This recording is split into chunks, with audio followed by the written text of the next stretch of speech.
HR9 news. Shri Sathya Sai జిల్లా వ్యాప్తంగా పలు చోరీలకు పాల్పడి తప్పించుకు తిరుగుతున్న దొంగల ముఠాను పోలీసులు అరెస్ట్ చేశారు. పుట్టపర్తి, పెనుగొండ, కదిరి, నల్లమాడ ఇతర ప్రాంతాల్లో తాళం వేసిన ఇళ్లలో చోరీలకు పాల్పడడం, అదేవిధంగా వ్యవసాయ పొలాల్లో విద్యుత్ ట్రాన్స్ఫార్మర్లతో రాగి వైరు, అల్యూమినియం చోరీకి పాల్పడుతున్న దేవాలయాల్లో కుండీలలో వేసిన నగదు బంగారం దొంగతనానికి పాల్పడిన నిందితులను అరెస్ట్ చేశారు. శ్రీ సత్యసాయి జిల్లా పుట్టపర్తిలోని జిల్లా పోలీస్ కార్యాలయంలో ఎస్పీ సతీష్ కుమార్ కేసు వివరాలు వెల్లడిస్తూ, పుట్టపర్తి మండలం బ్రాహ్మణపల్లిలో ఇంట్లో చోరీకి పాల్పడిన నరసింహమూర్తి అనే వ్యక్తి పుట్టపర్తిలో దొంగతనం చేసిన బంగారాన్ని అమ్ముతుండగా ఈ నెల 17వ తేదీ అరెస్ట్ చేశారు.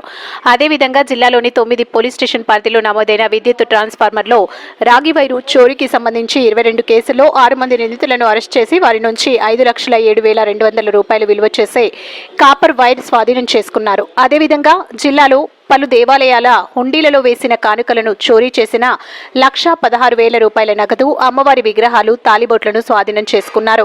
మరో 3 నిందితులు పరారీలో ఉన్నట్లు ఎస్పీ తెలియజేశారు. మొత్తం 19 లక్షల రూపాయలు విలువ చేసే సామాగ్రితో పాటు సెల్ ఫోన్లు, కారు సీజ్ చేయడం జరిగిందన్నారు. ప్రజలు ఇళ్లలో విలువైన వస్తువులు, బంగారు, వెండి ఉంచి ఇతర ప్రాంతాలకు వెళ్లే సమయంలో జాగ్రత్తలు పాటించాలన్నారు. అదేవిధంగా ఎక్కడైనా ఎవరైనా చర్యలకు పాల్పడుతున్నట్లు తెలిస్తే వారిని అరెస్ట్ చేయడంలో పోలీసులకు సహకరించాలని సూచించారు. కేసులు ఛేదించడంలో చాకచక్యంగా వ్యవహరించిన పోలీస్ అధికారులను ఆయన అభినందించి రివార్డులు, ప్రశంస పత్రాలు అందజేస్తామన్నారు. సో మనకి రీసెంట్ టైమ్స్ లో సత్యసాయి డిస్ట్రిక్ట్ లో జరిగిన ప్రాపర్టీ అఫెన్సెస్ పైన మన టీమ్స్ ఫామ్ చేయడం జరిగింది. దీనిలో ఒక 3 డిఫరెంట్ కైండ్ ఆఫ్ అఫెన్సెస్ ని మనము ట్రేస్ చేయడం జరిగింది. అంటే దీంట్లో ఒక 3 భాగాలు ఉన్నాయి. ఫస్ట్ నరసింహల్ అని చెప్పేసి మనకి ఆల్మోస్ట్ దాదాపు ఒక 7 అఫెన్సెస్లో ఇన్వాల్వ్ అయ్యారు. దాంట్లో ఆ వ్యక్తి సొంత ఊరు రొడ్డం మండల్. యాక్చువల్లీ ఆ వ్యక్తి పేరు నరసింహులు అలియాస్ నరసింహమూర్తి. వాళ్ళది మన ఫింగర్ ప్రింట్స్ ట్రేస్ అయింది. వాళ్ళ అఫెన్స్ చేసిన దాంట్లో ఫింగర్ ప్రింట్స్ ట్రేస్ అయింది. దాన్ని బేస్ చేసుకొని ఐడెంటిఫై చేస్తూ ఆ నరసింహమూర్తిని మనం అరెస్ట్ చేయడం జరిగింది. అరెస్ట్ చేసిన తర్వాత దాదాపు 7 క్రైమ్స్ని వాళ్ళు కన్ఫెషన్ చేయడం జరిగింది. ఆ 7 క్రైమ్స్ కూడా Kia police station, Roddam, Somandepalli, Puttaparthi urban, ODC, Gorantla ఇలాంటి 7 పోలీస్ స్టేషన్స్లో 6 పోలీస్ స్టేషన్లో 7 కేసెస్. మన కియా పోలీస్ స్టేషన్లో 2 కేసు ఉంది. దాదాపు 100 గ్రామ్స్ అంటే వర్త్ ఆఫ్ 12 lakhs మనము సీజ్ చేయడం జరిగింది. అదేవిధంగా ఈ దొంగతనాల నుంచి నరసింహమూర్తి కొనుక్కున్న కార్ వర్త్ ఆఫ్ 5 lakhsని కూడా క్రైమ్ ప్రాపర్టీ కిందకి సీజ్ చేయడం జరిగింది. ఇది నరసింహమూర్తి వరకు మనకి ఉన్న ఇన్ఫర్మేషన్. రెండవది, మనకి రీసెంట్ టైమ్స్లో ట్రాన్స్ఫార్మర్ థెఫ్ట్స్ కొన్ని ఎక్కువ జరిగింది. దీని మేరకు కొన్ని ఫార్మర్స్ కూడా వాళ్ళ బాధని చెప్పుకోవడము, అదేవిధంగా మనం పోలీస్ కూడా మనం స్పెషల్ టీమ్ ఫామ్ చేయడం జరిగింది. దాన్ని బేస్ చేసుకొని ఈ ట్రాన్స్ఫార్మర్ థెఫ్ట్లో టోటలీ 6 మెంబర్స్ని మనం అరెస్ట్ చేస్తున్నాము. దీంట్లో ఇంపార్టెంట్ ఏంటంటే రిసీవర్స్ కూడా ఇద్దరిని మనం అరెస్ట్ చేపిస్తున్నాం. ఇప్పటి నుంచి రిసీవర్స్ పైన కఠిన చర్యలు తీసుకుంటాము. ఫర్ ఎగ్జాంపుల్ దీంట్లో రంగనాథ్ అనే అక్యూస్డ్ చాలా మెయిన్. మునిమడుగు రంగనాథ్, నల్లమాడ మండల్. అదేవిధంగా కుంచపు గణేష్, ఈ వ్యక్తి బుక్కపట్నం మండల్. సో వెంకటరమణప్ప ఎన్పి కుంటా మండల్. వెంకటేష్ కూడా నల్లమాడ మండల్. తర్వాత మొహమ్మద్ రఫీ, ఈ వ్యక్తి రిసీవర్, ఎన్పి కుంటా మండల్. తర్వాత సాదిక్ ఖాన్, సోమండపల్లి, మన పెనుగొండ. సో ఇప్పుడు వీళ్ళ అరుగురిని కూడా మనం అరెస్ట్ చేస్తున్నాము. దీంట్లో total number of cases 22 cases. దాంట్లో మనకి 52 ట్రాన్స్ఫార్మర్స్లో వీరు దొంగతనం చేశారు. దీంట్లో 9 పోలీస్ స్టేషన్స్లో ఇది డిస్ట్రిబ్యూట్ అయ్యింది. సో అది మేము ఆల్రెడీ ప్రెస్ నోట్లో క్లియర్గా ఇవ్వడం జరిగింది, మీరు చూసుకోవచ్చు. దీంట్లో వీళ్ళు చేస్తున్న ఎంఓ ఏంటి అంటే, ఫస్ట్ ఆ ట్రాన్స్ఫార్మర్లో ఉన్న ఫ్యూస్ని ఒక డ్రై స్టిక్లో కట్ చేస్తారు. సో మనకి పవర్ 11 kV మన పవర్ రావడం అనేది అక్కడ కట్ అయిన తర్వాత ఆ ట్రాన్స్ఫార్మర్ని తీసి దాంట్లో ఉన్న కాపర్ వైర్, అల్యూమినియంని బయటకు తీస్తారు. దాంట్లో ఉన్న ఆయిల్ని డ్రైన్ చేస్తారు. డ్రైన్ చేసేసి ఈ అల్యూమినియం కాపర్ని అమ్మడం జరిగింది. ఇది రెగ్యులర్గా ఎవరికి అమ్ముతున్నారంటే ఈ ఎన్పి కుంటాలో ఉన్న మొహమ్మద్ రఫీ, తర్వాత సోమండపల్లిలో ఉన్న సాదిక్ ఖాన్, ఇద్దరికి వీళ్ళు రెగ్యులర్గా ఇది అమ్మడం జరిగింది. సో వాళ్ళిద్దరిని కూడా ఇప్పుడు మనం అరెస్ట్ చేస్తున్నాము. దీని నుంచి వీళ్ళు టోటలీ మనకి 657 kgs ఆఫ్ అల్యూమినియం మనం సీజ్ చేసినది బయటకు ఉంది, మీరు వీడియో తీసుకోవచ్చు. ఒక 350 kg ఆఫ్ కాపర్ ఉంది. అది మనము ఎక్కడ రిసీవర్ ఇచ్చారో అది మనం ఇప్పుడు రికవర్ చేస్తాం. నెక్స్ట్ 2-3 డేస్లో రికవరీ అవుతాయి. సో డిలే అవ్వకుండా మనం ఈరోజు అందరినీ కూడా రిమాండ్ చేయడం జరిగింది. అది కూడా రికవరీ చేస్తాము. దీంట్లో ఇప్పుడు వరకు అల్యూమినియంలో సీజ్ చేసినది మాత్రం worth of 5,10,000 worth of aluminium 657 kgs recovery చేయడం జరిగింది. దీంట్లో కూడా వీళ్ళు యూజ్ చేస్తున్న మోడస్ ఆపరెండి కూడా మనం కనుక్కోవడం జరిగింది. ఏంటంటే వీళ్ళు రోడ్డు పక్కన ఉన్న ట్రాన్స్ఫార్మర్ని ఎక్కడ వాళ్ళు టచ్ చేయరు, ఎందుకంటే ప్రజల మూమెంట్ అక్కడ ఉంటాయి. వీళ్ళు టచ్ చేస్తున్నవన్నీ కూడా ఇంటీరియర్లో ఉన్న ట్రాన్స్ఫార్మర్స్ని వాళ్ళు టచ్ చేస్తారు.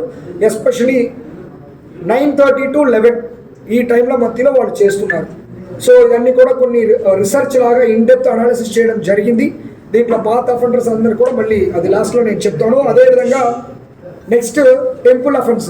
ఈ టెంపుల్ అఫెన్స్ పైన కూడా మన ప్రజల దగ్గర కొన్ని టెంపుల్ అఫెన్సెస్, హుండీ అఫెన్సెస్ జరుగుతుందని చెప్పేసి ఒక చిన్న జరుగుతుండేది. దాని టీం ఫామ్ చేయడం జరిగింది. ఈ స్పెషల్ టీంల ద్వారా ఒక 3 అరెస్ట్ చేయడం జరిగింది. 4వది ఈ రిసీవర్ని కూడా అరెస్ట్ చేయడం జరిగింది. సో అది కావడి శ్రీనివాస్, తిరుపతి డిస్ట్రిక్ట్, శ్రీకాళహస్తి. అదేవిధంగా బండి సోమశేఖర్, సో ఈ వ్యక్తి కూడా మన అన్నమయ్య డిస్ట్రిక్ట్, కలగడ మండల్. అదేవిధంగా మెణుగుపడి రమేష్ అలియాస్ ఎరికుల రమేష్, ఈ వ్యక్తి కూడా బి కొత్తకోట మండల్, అన్నమయ్య డిస్ట్రిక్ట్. వీళ్ళందరూ కూడా ఈ టెంపుల్ హుండీ థెఫ్ట్లో ఇన్వాల్వ్ అవుతున్నారు. దీంట్లో కూడా మనకి కొండాచారి అని చెప్పేసి మన గాంధీనగర్ చింతామణికి చెందిన రిసీవర్ని కూడా మనం అరెస్ట్ చేస్తున్నాం.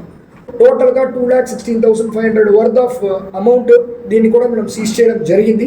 అమౌంట్ 19,23,500 రూపీస్ వర్త్ మెటీరియల్ని మనం రికవర్ చేయడం జరిగింది. ఇంకొక 350 kilograms ఆఫ్ కాపర్ ఉంది, అది కూడా సీజ్ చేస్తాము.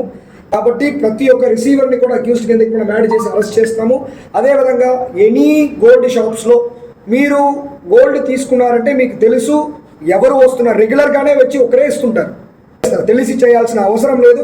వాళ్ళ ఆధార్ కార్డు తీసుకోవాలి, వాళ్ళు సొంత నగలని చెప్పి మీరు వాళ్ళకైనా రిసిప్ట్ ఉంటాయి, లేకపోతే బిల్లు ఉంటాయి, దాన్ని మీరు వెరిఫై చేసుకోవాలి. ఇదన్నీ చేయకుండా మీరు తీసుకున్నారంటే మీరు కూడా 100% బాధ్యతలు అవుతారు.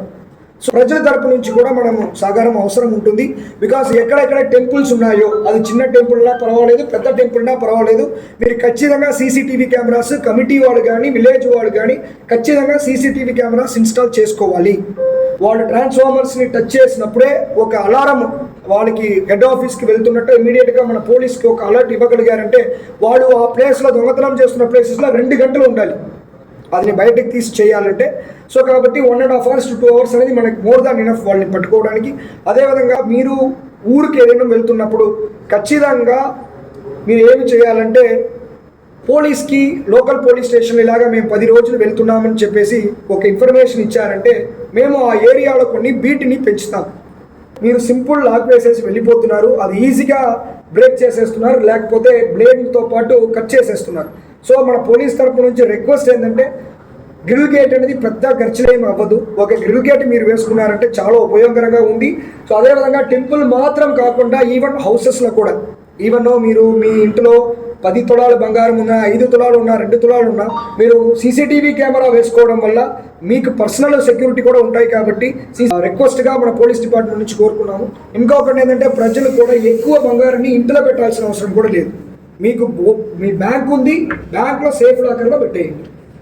ప్రజలకు నేను చెప్పుకున్నది ఏంటంటే మీకు తెలిసి ఎవరైనా మీ ఊర్లో దొంగతనం చేస్తున్నారంటే పోలీస్కి ఇన్ఫార్మ్ చేయడమే కాకుండా పోలీస్కి సహాయ సహకారం చేస్తామంటే మన సత్యసాయి డిస్ట్రిక్ట్లో ఎలాంటి అఫెన్సెస్ జరగకుండా చూసుకోవడానికైనా స్కోప్ ఎక్కువ ఉంటాయి. దానికి మేము కష్టపడతాము. సో ఈ ప్రజలందరూ కూడా ఇలాగ ముందుకు రావాలని చెప్పేసి కోరుకుంటున్నాము.